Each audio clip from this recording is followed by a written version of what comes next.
Okay, go ahead and hit record. Great. We will still give it a minute. Just, I know Secretary Rye is scheduled to join us. Just give him like 30 more seconds to join. And there he is. Good morning, everyone. This is the Program Review Process Advisory Council meeting on January 26, 2026. It's 10:04 a.m. I do see that we have a couple of new faces who I believe are here as a proxy base, and we welcome you. We're glad you're here. If everybody could put their name and affiliation, and if you are serving as a proxy for today's meeting, just who you're there representing, that would be great. Just put that in the chat. I hope everyone's doing well, surviving the snow. We were just discussing how campus operations have had to be flexible. So grateful to everybody for making time for today's meeting in light of probably some pressing campus matters that you maybe have to tend to. Before we get into the majority of our agenda, Secretary Rye, do you have anything you'd like to share for opening remarks? Just want to give you a minute to say good morning. Good morning, everyone. Welcome to our meeting today. I know that all of you have to deal with campuses, but also your personal residence as well. I can get out. I haven't been able to clean my snow. I think as soon as this meeting is over, I'm going to take a different role. But very, very thankful to all your guidance, all your participation. I think, over the last few months, we have made significant progress. And today we'll be discussing another very important topic. And with your guidance, we'll be making progress there as well. So let's thank Dr. Dow for her leadership in facilitating this conversation and helping us advance this important topic. Thank you. Thank you, Secretary Rye. And also, let me share Happy New Year to everyone. We are now in 2026, and the start of legislative session is well on its way. A quick review of our agenda for today. Want to spend some time just going through some of the draft changes in the regulations that do need some legal finessing, but the concept is there and the placeholder is there, and want to go through that. Based on previous discussions, want to highlight these 4 topics here and spend some time to get a sense of if there's additional feedback. So 1, making sure everybody understands the proposed 2-step process and make sure that you all are okay with that. There was quite a bit of conversation in the past meeting about admissions criteria, modality, and whether or not those should be considered explicit considerations in the duplication analysis, and then a further discussion about what it means to collaborate. I did want to save a few minutes at the end of the meeting to just talk about LOI process and operational updates, and then we can end the meeting from there. So hopefully that feels right for everybody in terms of how we'll spend our time. Any questions on that, concerns? Otherwise, can I just jump right in? Okay, I'm going to go ahead and jump right in. Please interrupt, raise your hand. This is an open meeting, open discussion. I shared with you all, these are the draft regulations that were shared at the October Commission meeting and then shared at our December PRPOC meeting. Made some explicit changes in light of our last discussion. You'll see the new added information in red. So we would insert language here that this applies to undergraduate programs using new resources and graduate programs using existing resources. In other words, undergraduate programs using existing resources are exempt from this analysis.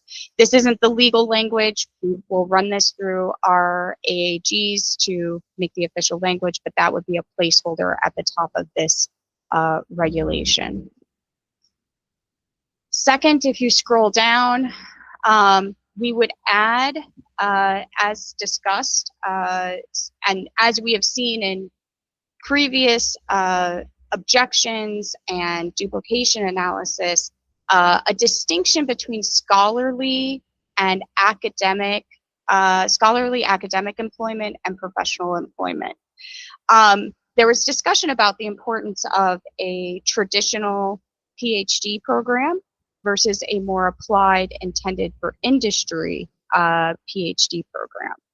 My background is in psychology, the distinction between a PsyD versus a PhD, and clinical work versus applied scholarly work.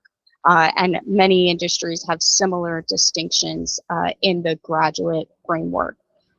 So including, so I took a stab here. I don't know if this feels right to everybody, but instead of distinguishing the different degree types, distinguishing the intended employment outcome. That is where it felt most natural to place that distinction.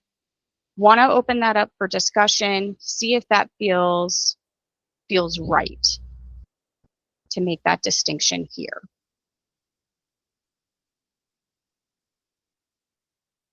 And so this would be a criteria, this would be an element that we would consider.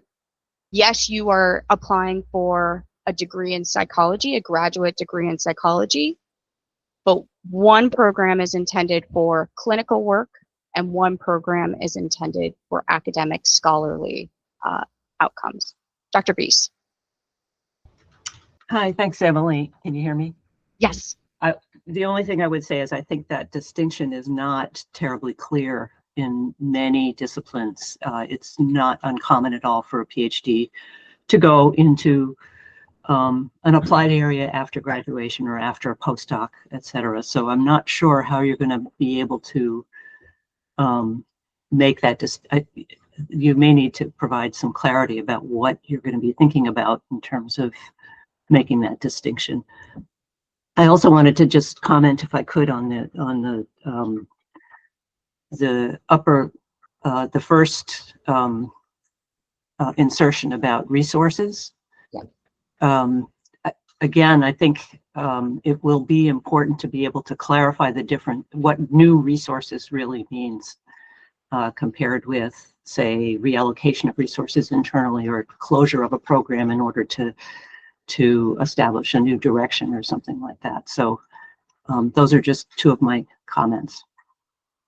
Helpful. Yeah, the clarification around resources will need to be fine-tuned. We can talk further about that. Yeah. President Anderson. Thank you, Dr. Dow. I first of all say thank you very much for you including all of our comments and keeping us focused. I do agree with Dr. Lassay saying that if looking at that particular area about employment, it needs to be clearer, but then also it's thinking about current employment. What happens? We're not thinking very future out into the 10 years, 15 years from now, because that could change drastically depending on what kind of degree. So I want to at least make that point.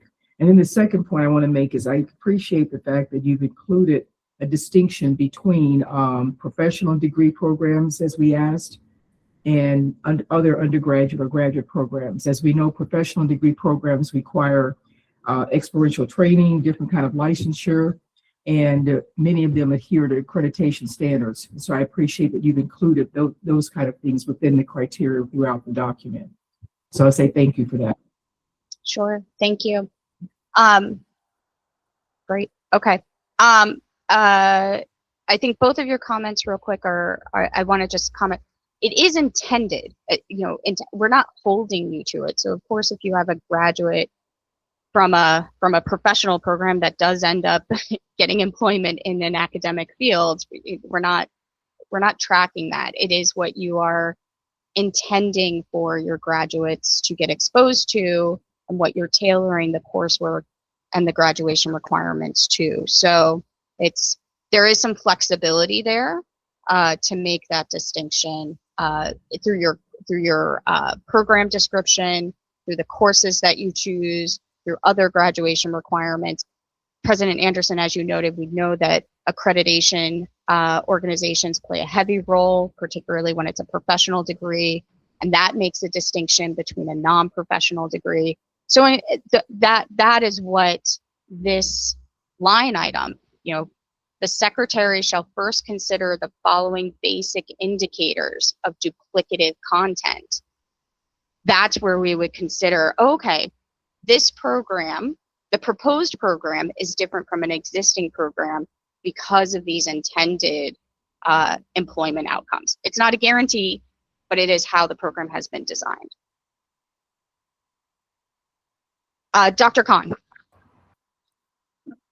Thank you, Dr. Dowd. I admire the flexibility. It just helps a lot of academic institutions. I'm looking from the end user perspective, the students. This does look like an outcome-based marketing and not a promise. How does the student look at it? Do they see this as a promise? It's a good question. I would turn back to the campuses that are, developing these programs to adhere to the expectation that that the campus is providing an educational experience that is intended to lead to these outcomes. Again, whether it's professional, whether it's an academic, and right, we're predominantly talking about graduate degrees in this context. And so, if you're going into a professional, license-based, accredited oriented program, you're absolutely right. There's an expectation from the student that they, should they meet the appropriate milestones, that they will be able to enter that profession because of all of those benchmarking requirements set by either licensing board and accreditation board. When there isn't an accreditor board or a licensing board, we do lean on the institution to ensure that all of the right educational opportunities are presented that they could enter into the profession, again, whether it's academic or professional, with the appropriate credentials. And this is where workforce alignment and program development need to go hand in hand. So I would turn to the school to make sure that that's what is appropriate for the intended outcomes. And this workforce alignment. This is where we also, as an agency, are leaning heavily into the workforce needs analysis. Is there evidence that this program is needed for a specific workforce outcome? And thank you for that question, Dr. Khan. And what we are seeing, which is really encouraging, that institutions are working very closely with businesses and industries. And that is, last couple of years is a very, very positive change. I can tell you cybersecurity programs, 2-year, 4-year institutions. As we speak, they're working with Lockheed, Northrop Grumman, and others, 2-year institutions, 4-year institutions. All of them together, they're looking at impact of AI on cybersecurity industry. How to incorporate AI proficiencies within the cybersecurity programs. Very similar things are happening in others. We have so much to learn from professional programs. If you look at nursing, or President Anderson is bringing a veterinarian program, those programs work so closely with industries they serve that gap never exists, right? The challenge in other areas has been there, but now we see some really positive movements in those areas. Thank you. President Jaskin. Thank you. So I just wanted to make a small point on this one, so the statute's clear that the state workforce needs are a primary consideration. So that's wonderful. I appreciate that if a program is listed as a workforce need, then the program is automatically determined to not be duplicative. So that's great. I just wanted to make sure that there's going to be a lot of negatives in this sentence, but hopefully I can be clear. I just want to make sure that the opposite should not mean that it is automatically duplicative, right? So if it's a program that does not meet a workforce need, I just want to make sure that we're not going to automatically say, well, then it's duplicative. So I don't know if the language can depict that more clearly, or it's just so I just wanted to raise that point. That's a helpful point. I think we can make sure that the language is clear on that. I think that is the logic is, okay, it's not in the workforce need. Well, then let's look at these other considerations and do a little bit more of it's not an automatic. It's not a flip. There are considerations that we would incorporate in the analysis. President Anderson. Thank you, Dr. Dow. I'm glad that Dr. Jaskin brought up the workforce need because, and your answer is clear on one point that I wanted. I don't want us to have this be workforce need is really the sole thing that we're looking at. And here's why. If it's only looking at it from a binary standpoint, workforce need equals no duplication or unreasonable duplication is okay, then we overlook regional disparities. Okay. And that's a concern that I have because those of us on the eastern and western part of the state, we have to take that in consideration. And we overlook workforce diversification goals that they're trying to do in those particular parts of the state. So I think that it's very good that we have the wording as such that you have to go beyond workforce need and go into this next level, no matter what it shows. Okay, I hope that makes sense there.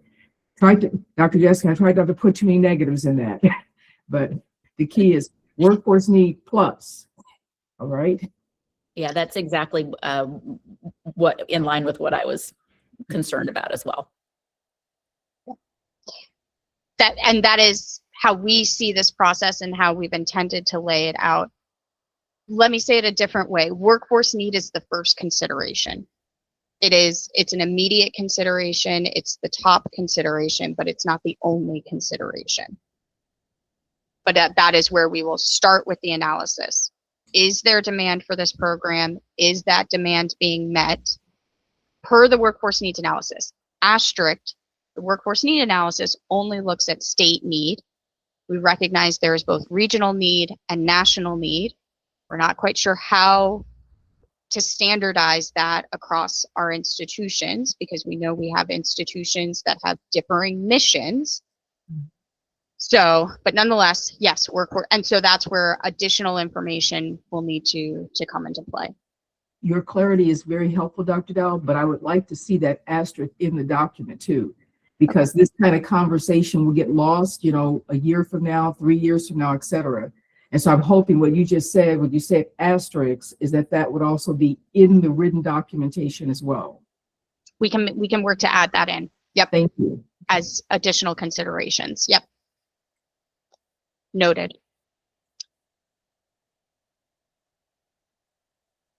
Other thoughts before we move into? So these were things that came out as explicit asks. There'll be, again, this needs some legal wording finessing, but the concepts are there. Okay. Let me hop over to then the duplication analysis in and of itself and some things that seem a little bit unresolved. One is what has been proposed in these regulations is a two-step process. First, is there duplication? Just start there. We would use all of these criteria and all of these considerations to make a statement. Yes, there is duplication. No, there is not duplication. That is solely focused on the content and the outcomes of the proposed program compared to existing programs. The second step, if there is duplication, if we say, yes, these programs are duplicative, the next question is there harm to the state or to the students? And again, I want to remind everyone that is a shift. Previously, before House Bill 1244, it was harm to the institution. That is no longer a consideration. It is about harm to the state or students. And we've spent a little bit of time talking about what is harm to state, what is harm to students. We're still working through that to give you explicit examples. And they would be examples. It wouldn't be only this list. It would be considerations. That is a struggle. That's hard. I don't think we've necessarily come to consensus on what it means. What are some good examples of what it means to harm to the state and harm to the students? So we'll come back to that. My question to you all, does that feel right? That very basic two-step process. One, is there duplication? Two, is there harm to the state or students? I want to make sure everybody's okay with that process. Details we're still finessing. President Anderson, I saw your thumbs up. Thank you. I see some head nods. Okay. So then the second and third, admission criteria and modality. In the consideration of whether or not two programs are duplicative, let's start with admissions criteria. We've seen this before. Yes, my program is content-wise similar to another program, but we are attracting students with a STEM background. We are attracting students who have already worked in the field for 5-10 years. We are interested in students who have no applicable background, and we are actually going to be giving them basic information as part of our graduate program. That's what we mean by admissions criteria. We will only accept students who have a standardized exam of a higher score than this. Is that enough to say that a proposed program is different from an existing program? We bring this up because we have seen it as an argument in the past that my program is not duplicative because I am attracting a different population of students. So let me open that up for discussion. Yes, Dr. Ganji. Thanks, Emily. So I support the idea of this. I do think that is an important criteria, particularly given the recruitment strategies and, as you pointed out, the criteria that each of us has. My question is regarding whether this would be the initial evaluation by the commission or standard for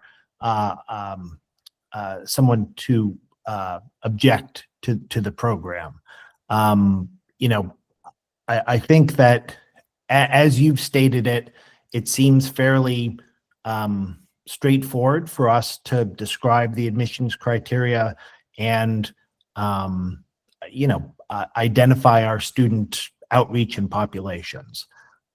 So that's I'm supportive of. I think if it were used as a criteria for objection, right, there should be some data behind that, right?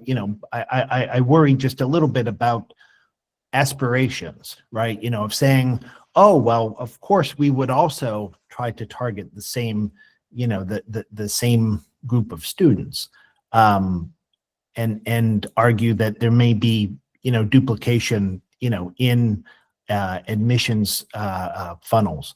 I think it would be important if that were a criteria for objection for there to be data. Ask a program, if you think duplication, show us that there's cross registration or cross admissions and applications to different programs.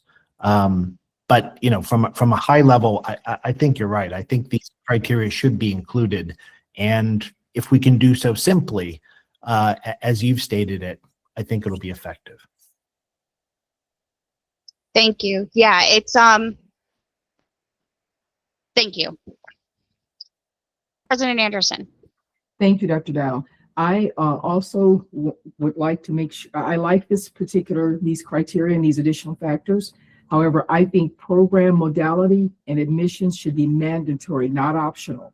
The language that you have there in section C, additional factors, it says the secretary may consider, which means it's implied that it's optional.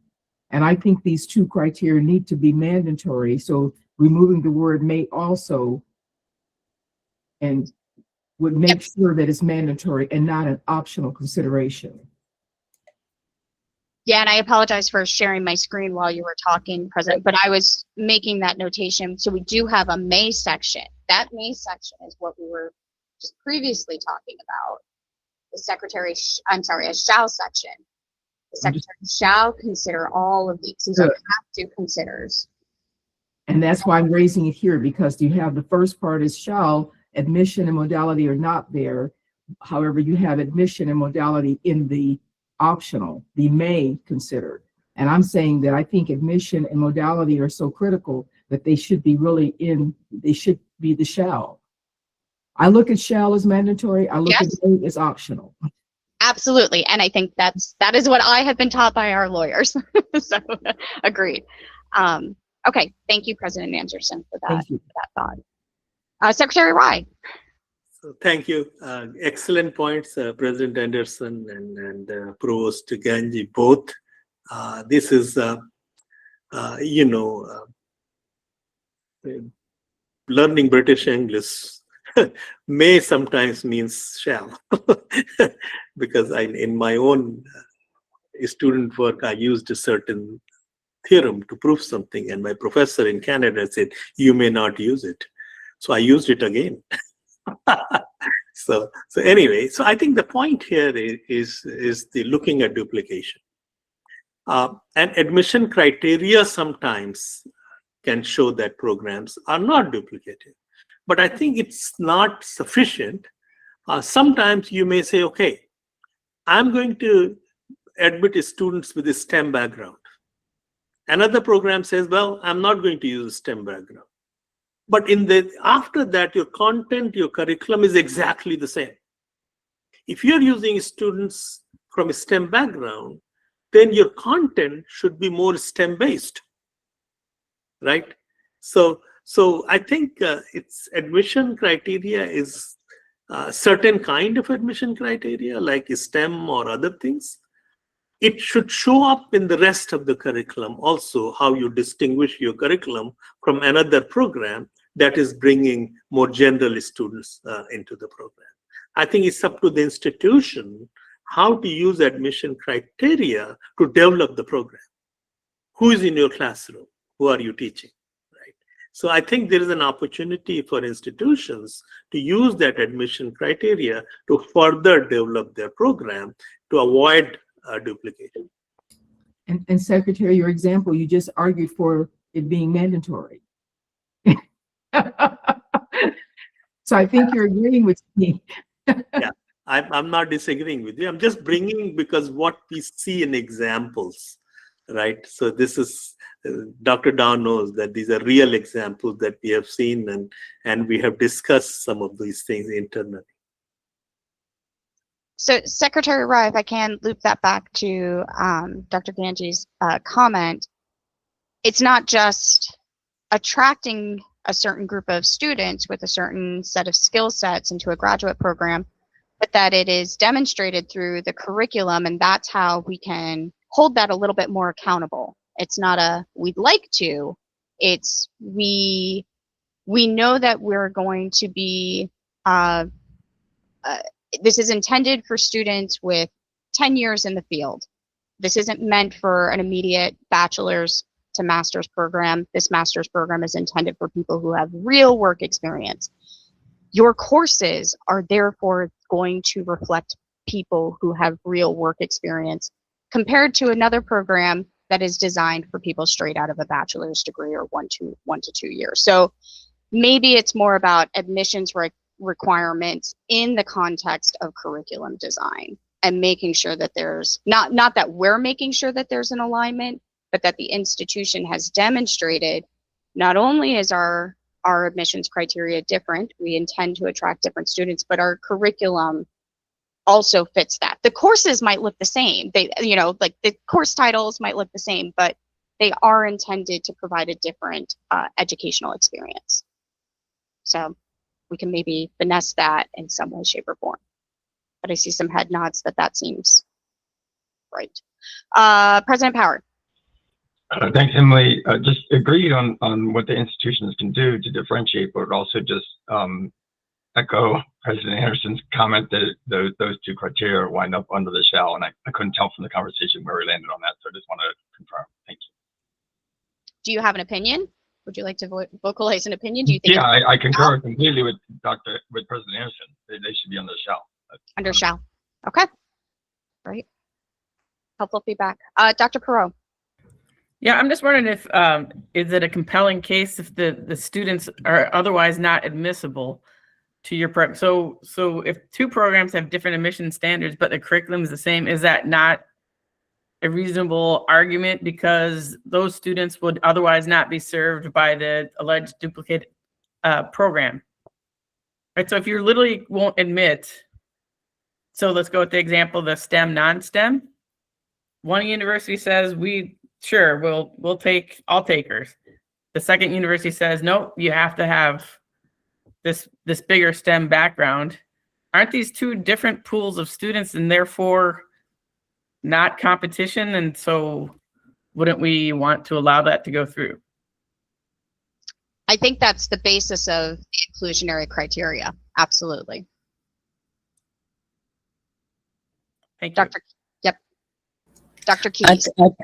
To the last point of these two programs with STEM versus non-STEM and all takers, one is only STEM, one is all takers. I think it depends on which one was operating first, right? Because if the all persons was operating first, why do you need a specific STEM only program? Maybe you do, because maybe you need more people with that technical background and you can prove that the other institution has been providing that. But I'm just saying it's not necessarily non-duplicative or again, we're getting away from harmful to the institution. So that kind of rules out the problem. If it's, the question will be whether or not the state has the resources to support both two programs. That's really the question, more so than, to me, the type of students that's being admitted. Yeah, and I think yeah, thank you, Dr. Keys. And if there's a program already operating that's only all STEM, the other program should stick to non-STEM, or they're duplicating the all STEM program. Right.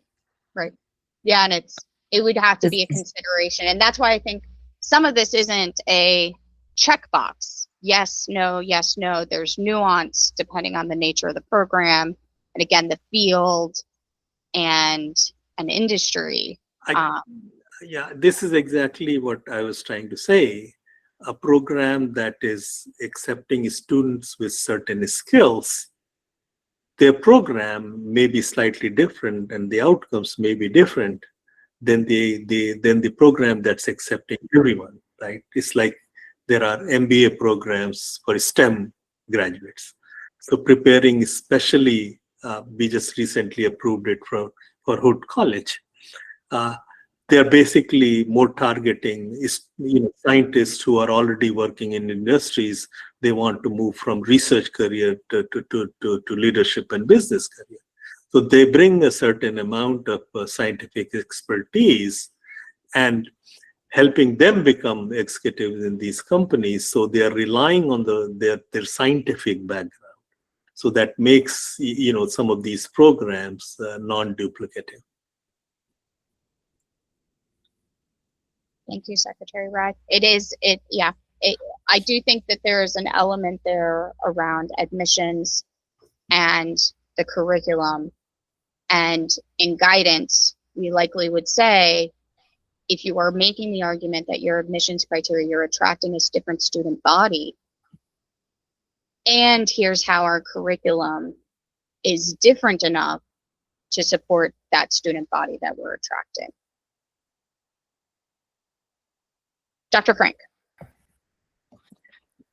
Hi, I have a question, actually just a little bit under on some subpoint, I guess 6, just in the same section as modality and admissions criteria, talking about any other factor that may assist the secretary in making a determination. And this may have been covered in previous ground, and I apologize to everyone here. But it seems like we have very, very specific criteria in a lot of these other sort of sections in terms of modality, admission requirements, demand, and then there's a broader category. I'm just wondering, I think on the institution side, when, putting together a proposal, looking at duplication or potential duplication, it's important, I think, for us to be very specific about the ground that we're covering in each of those areas. And it seems like other factors introduces maybe an element of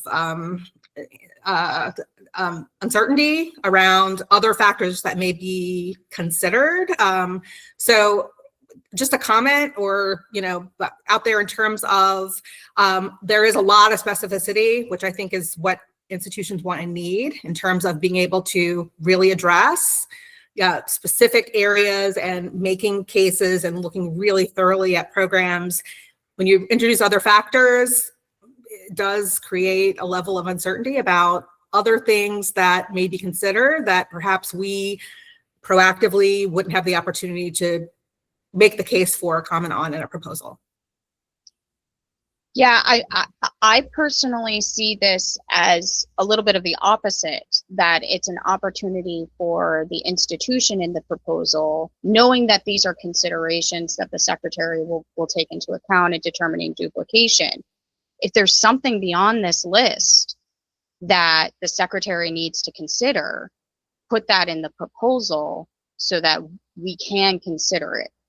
So the intent of this line is to allow the institution to enter in new information into a proposal for consideration, so that it's not just, we will only consider these things, end of sentence. It gives us a little bit more flexibility under extenuating circumstances, or again, that nuance. This is where I mean, I can't even think of an additional, but there may be an instance where something is worth considering that isn't already on this list. And that's the point of that option. President Power. So just to echo you both then, could you include any other factor provided by the institution that may assist the secretary so that it's not a catch-all of any random thing that might not even be something the institution put in? I think that's fair. Yep. That's fair. We can make that clarification. Thank you. Dr. Gantz. Good morning. I think we might have just cleared up the issue, but I do think there's space in Part 6 to clarify that should the secretary have further questions or require further evidence, that seems like the place to address the needs of the secretary. But I'm in agreement with the argument that the context that you've just described, Dr. Dow, is to the advantage of the institution. To me, that seems like two separate lines. Noted. We can work to add some language to clarify that. That's exactly right. Because again, there could be instances where an institution's like, but we really want you to think about this other thing that we would never have. I don't see this line as, well, the secretary is thinking of another thing. The staff is thinking of another thing. We actually need you to feed us and tell us kind of, we want to hear your arguments for consideration.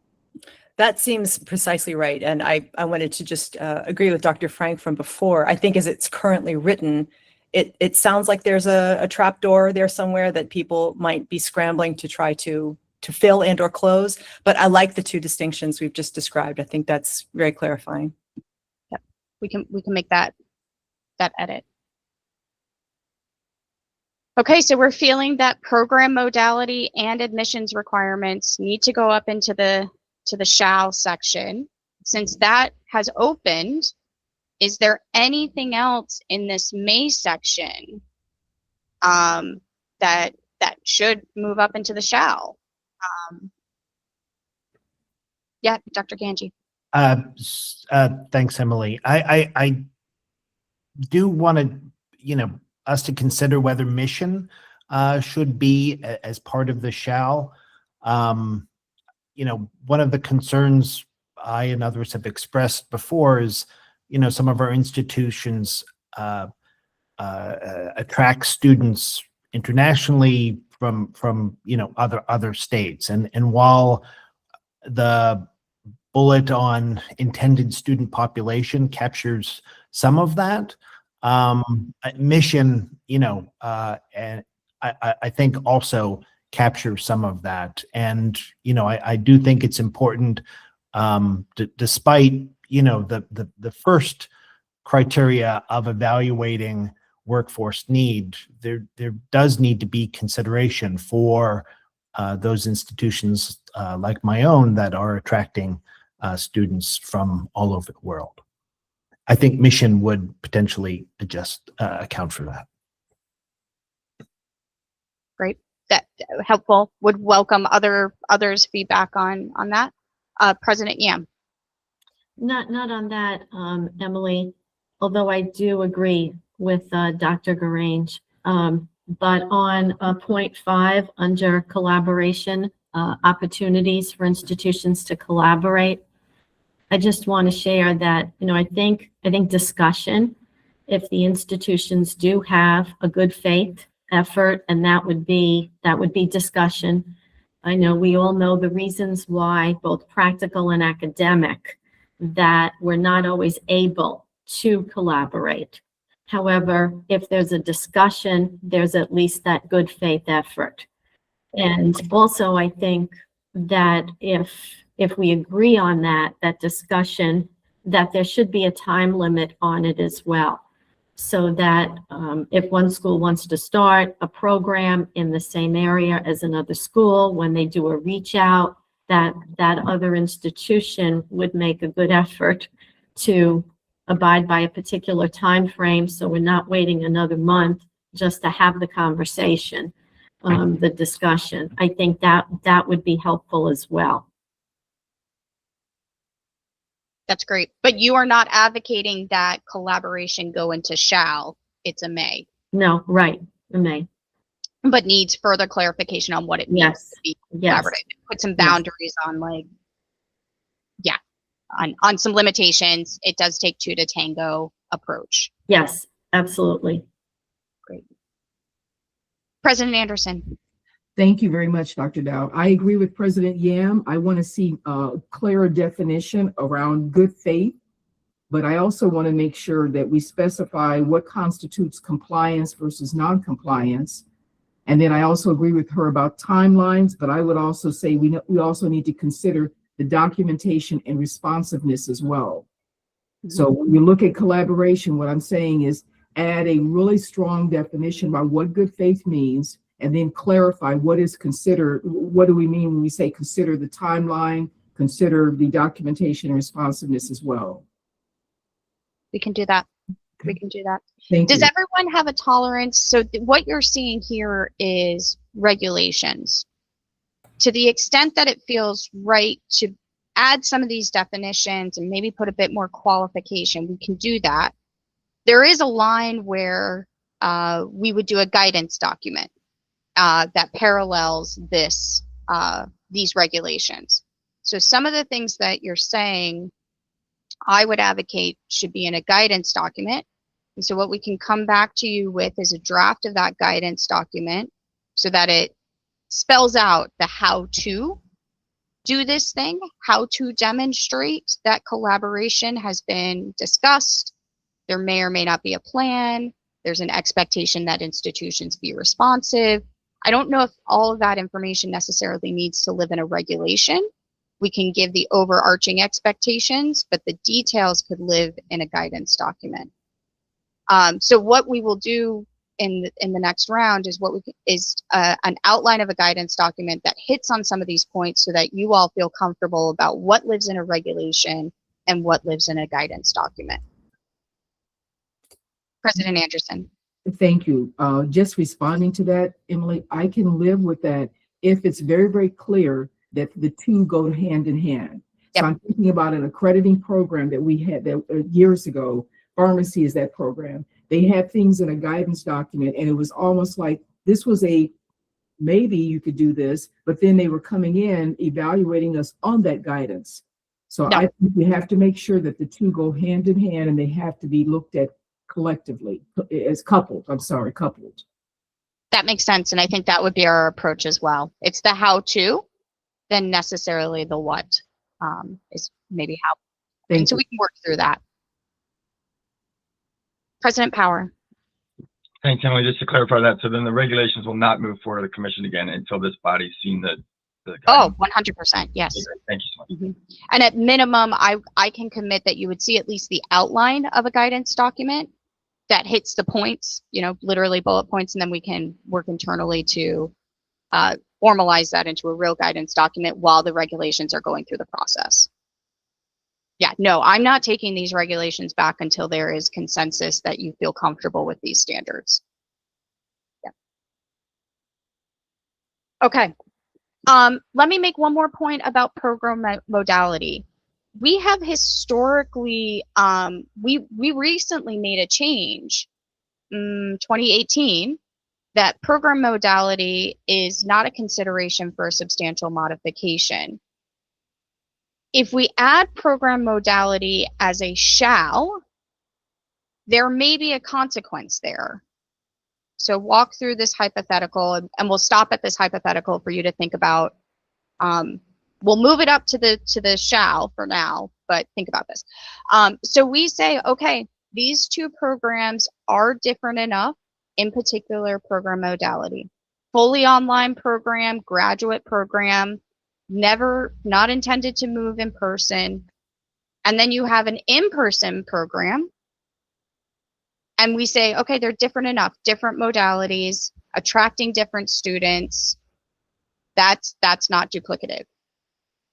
We don't consider a modality change a substantial modification at this point.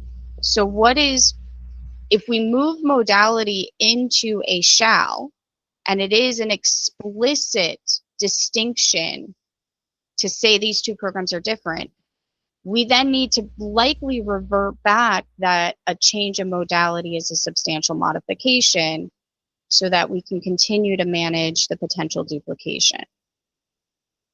It's something to think about. Yeah, I see various faces.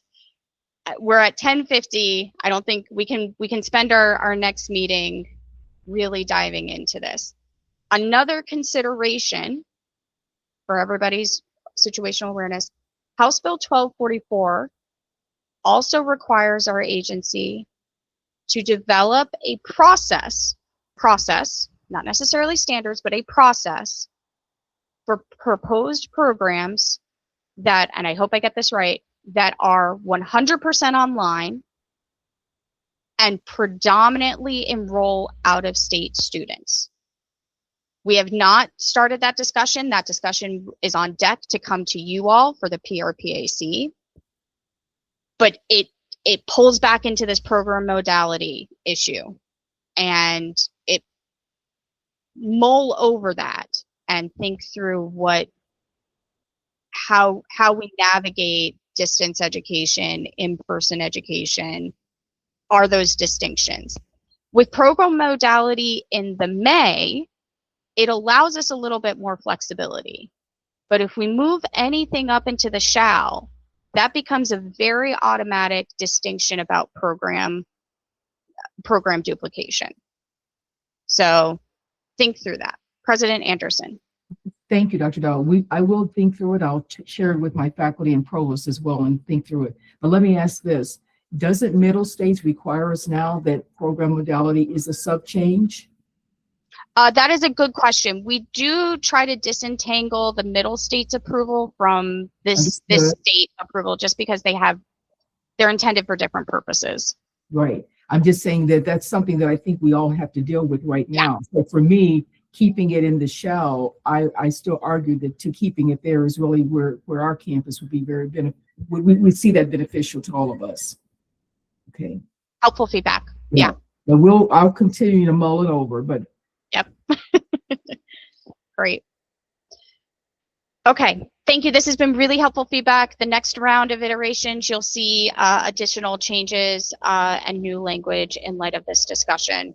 Thank you for that.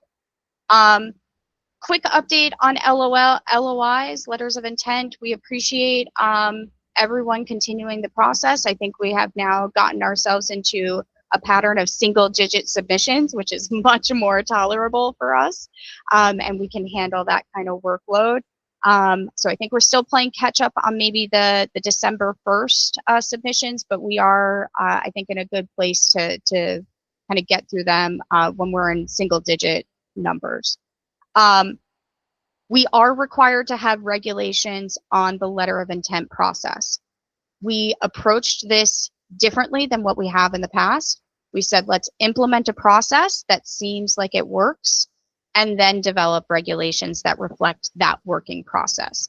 At this point, I think we're in a good place to start developing regulations. So that will be another item that we will be bringing back to this group at a future meeting, our draft regulations that reflect our existing process for letters of intent.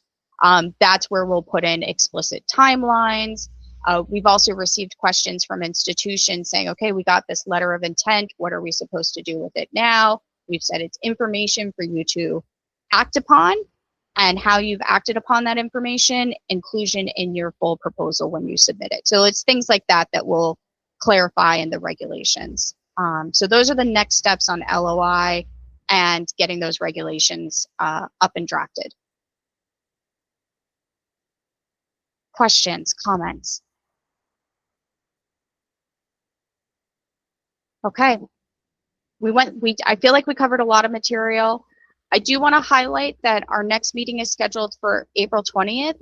That is primarily a reflection of the fact that we have legislative session going on, and just in terms of staff capacity to be responsive to some of these things, it just gets very busy during the months of February and March. So we will plan to meet April 20th. I do recognize that's a couple of months away, but if something more pressing comes up, then we'll put out a doodle poll and try to gather the group together. You'll see some revised regulations for the April 20th meeting. We'll do a deeper dive on modality, and we'll go from there. Questions, comments, concerns, anything else for the good of the group?